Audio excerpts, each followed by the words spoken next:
Merci d'être nombreux à ce 15 minutes de grâce et de vérité avec le pasteur Mickey Hardy. Aujourd'hui, je vous ai réservé un très beau cantique qui date des années 80 qui dit « Adorons le Seigneur, son éclat et sa beauté ». Donc sans plus tarder, adorons le Seigneur. Adorons le Seigneur, son éclat et sa beauté, tout en lui et lumière et bonté. Adorons le Seigneur, son éclat et sa beauté, tout en lui et lumière et bonté. Dans la joie, au milieu de son peuple, ma bouche proclame ses louanges. Tu es Dieu et je t'appartiens. Adorons le Seigneur, son éclat et sa beauté, tout en lui et lumière et bonté. Adorons le Seigneur, son éclat et sa beauté, tout en lui et lumière et bonté. Tout en lui et lumière et bonté.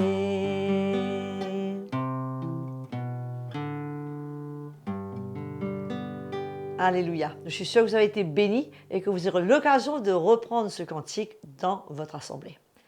Place au pasteur Mickey Hardy avec la parole de Dieu, toujours dans les déclarations de Jésus, et on se pose toujours des questions.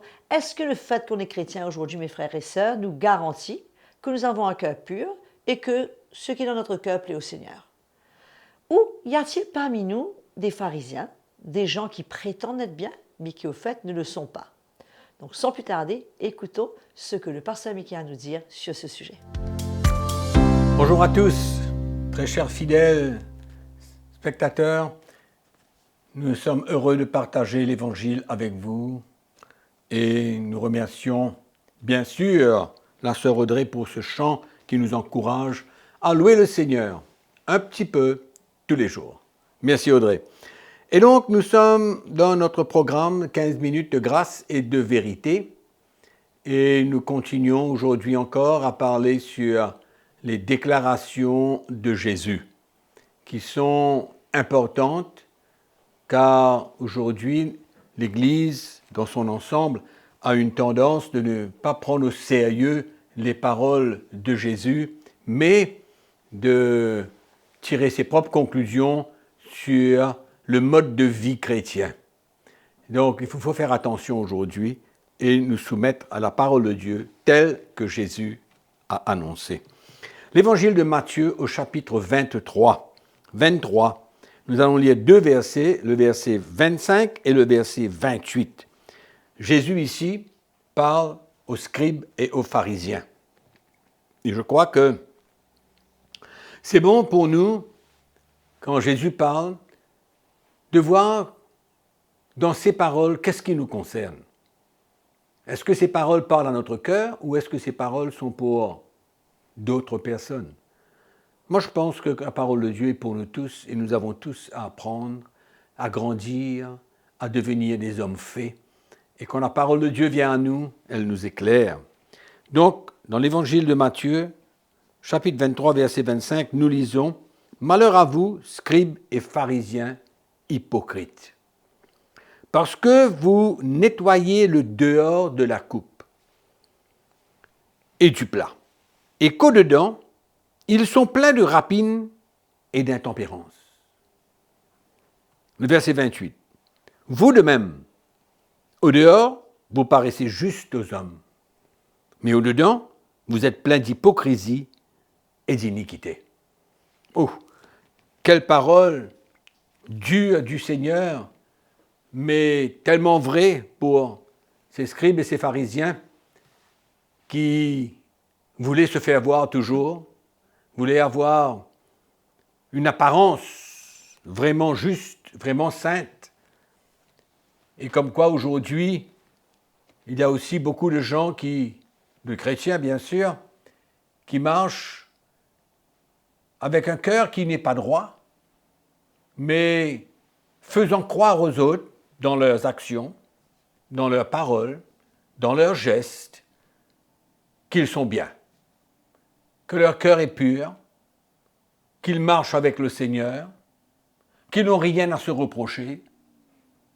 Et c'est grave. C'est grave de se faire paraître comme étant juste, mais en ayant dans notre cœur des choses qui ne plaisent pas au Seigneur. Et là, c'est une déclaration claire parce que Jésus savait qu'est-ce qu'il y avait dans leur cœur. Jésus savait qu'ils prétendaient être des gens droits, justes.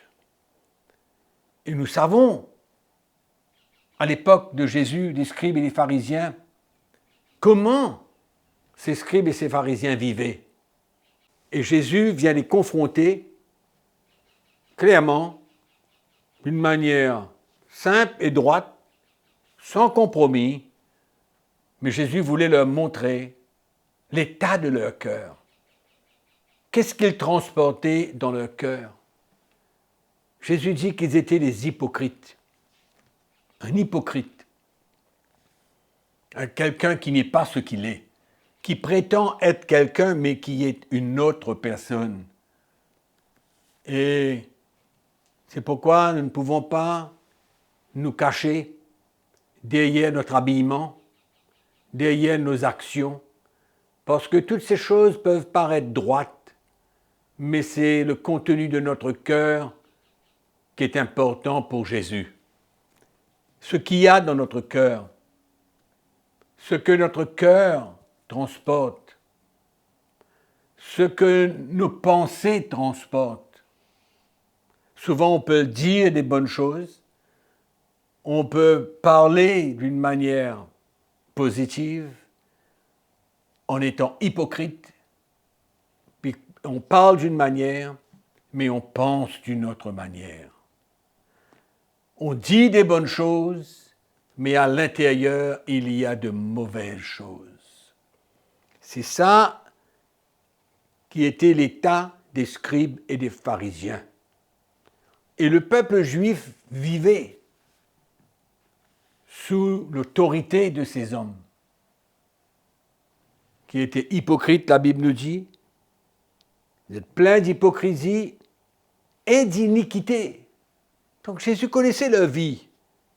Jésus voyait tout. Mais eux, ils faisaient croire qu'ils étaient bons et qu'ils marchaient dans une vie pure, droite et juste. Mes frères et sœurs, quel moment que le Seigneur nous donne aujourd'hui en lisant ces quelques paroles, de voir l'état de notre cœur, de voir la vérité qui est en nous, de ne pas prétendre des choses, mais d'être vrai devant le Seigneur. C'est notre cœur qui compte. Je le dis souvent, la nouvelle alliance est une alliance de cœur. Une alliance de cœur. C'est dans notre cœur que la révélation de l'Évangile est écrite. Tout se passe dans notre cœur. Quand notre cœur est bien, le chrétien est bien. Quand son cœur est malade, il est malade. Il peut prétendre être bien, il peut sourire, il peut confesser des belles choses, mais quand l'intérieur, le cœur n'est pas bon, dans un bon état, le chrétien est malade. La plus grande maladie du chrétien, c'est l'état de son cœur qui n'est pas droit devant le Seigneur.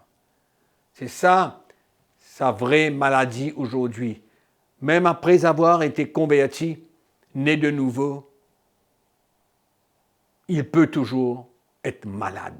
Malade spirituellement. parce que l'état de notre cœur en tant que chrétien, c'est un état spirituel. Et nous avons bien besoin de comprendre cela. Et nous ne pouvons pas être comme les pharisiens, les scribes, qui s'asseyaient en les premiers rangs, qui priaient fort pour se faire entendre. Tout cela, c'était des actions extérieures. Et Jésus dit bien, vous nettoyez le dehors de la coupe, le dehors, l'extérieur de la coupe. Et au-dedans, il est plein de rapines et d'intempérance. Comme quoi, hein? C'est extraordinaire. Jésus est là ce matin pour nous confronter. Jésus est là ce matin pour parler à notre cœur et nous mettre au défi. Ne transportons pas dans notre cœur des choses qui ne sont pas droites. Que ce soit envers quelqu'un, un frère, une sœur, qu'importe qui. Que ce soit d'autres choses malsaines, impures. Nous sommes appelés à porter un parfum. Le parfum de la connaissance de Christ, comme dit Paul dans son épître aux Corinthiens. Un parfum. Et ce parfum de la connaissance de Christ, il est ressenti. C'est ça l'état de notre cœur. On peut faire beaucoup de choses, paraître comme quelqu'un de très religieux, mais ce n'est pas ça qui compte. Quand vous allez en présence des chrétiens, ils doivent ressentir ce que vous transportez dans votre cœur. Et ça, on ne peut pas nier. Le fait que ce qu'on ressent est plus réel que ce qu'on voit et ce qu'on entend. Souvent, vous demandez aux chrétiens comment ils sont. Ils vous disent, je suis bien. Par la grâce de Dieu, je suis bien. Et en même temps, vous pouvez ressentir que non, il y a quelque chose qui n'est pas clair dans le cœur de ce frère ou de cette sœur. Pourquoi aujourd'hui, dans ces derniers temps surtout, nous devons s'assurer que nous servons le Seigneur avec notre cœur, non pas seulement avec nos paroles, nos gestes, nos actions. Ce n'est pas bon que nous paraissions comme des hommes et des femmes bien, mais que notre cœur n'est pas bien. Quel défi que le Seigneur nous donne aujourd'hui. Ces choses sont importantes. On ne peut pas juste passer là-dessus. Parce que Jésus était ce qu'il était. Et nous sommes appelés à être ce que nous sommes à l'intérieur de nous. Amen. Chose que les scribes et les pharisiens ne pouvaient pas. Ils avaient une double vie. Mais mes frères et sœurs, que le Seigneur nous aide par sa grâce à être ce que nous sommes, à nettoyer notre cœur, à nous repentir de ce que nous avons besoin de nous repentir, mais de s'assurer que notre cœur est clair et pur et vrai vis-à-vis de tout le monde. Est-ce que le Seigneur vous parle ce matin? Je suis sûr que le Seigneur parle à beaucoup de chrétiens. Et sur ce, je prie que la grâce de Dieu nous aide à ne pas simplement paraître comme des bonnes personnes, des bons chrétiens, mais d'avoir un cœur qui est clair et droit devant le Seigneur. Je vous dis merci d'avoir été là, présent. Que le Seigneur vous aide et que sa grâce soit avec vous. Entre-temps, passez une très belle journée. Je suis certaine que le Seigneur a parlé à votre cœur et que vous avez réalisé le besoin que vous avez, comme moi du reste, d'être changé par lui. Je vous encourage, mes frères et sœurs, à être vrais, à être tels que vous êtes, parce que nous n'avons pas besoin de prétendre être quelqu'un que nous ne sommes pas, parce que Jésus nous aime tels que nous sommes, et c'est à lui, il lui appartient de nous changer. Et je vous encourage aussi, comme le chapitre des Proverbes 4 au verset 23 nous dit, « Garde ton cœur plus que toute autre chose, car de lui viennent les sources de la vie. » C'est la chose la plus importante. Mes frères et sœurs, si vous êtes là pour la première fois, vous êtes nouveau sur ce programme, n'oubliez pas de vous abonner sur notre page YouTube CTMI et surtout de cliquer la petite cloche afin de recevoir les notifications. Écrivez-nous, partagez ce que ce programme fait dans votre vie et surtout n'oubliez pas d'en parler autour de vous et de liker et de partager. Je vous donne rendez-vous sans faute pour la prochaine session avec le pasteur Mickey Hardy. Et jusque-là, je vous encourage, mes frères et sœurs, à vous saisir de toutes les occasions que vous avez pour parler de Jésus, pour dire ce qu'il a fait pour vous et son amour et son plan de salut merveilleux pour les hommes. Que le Seigneur vous bénisse et qu'il vous garde.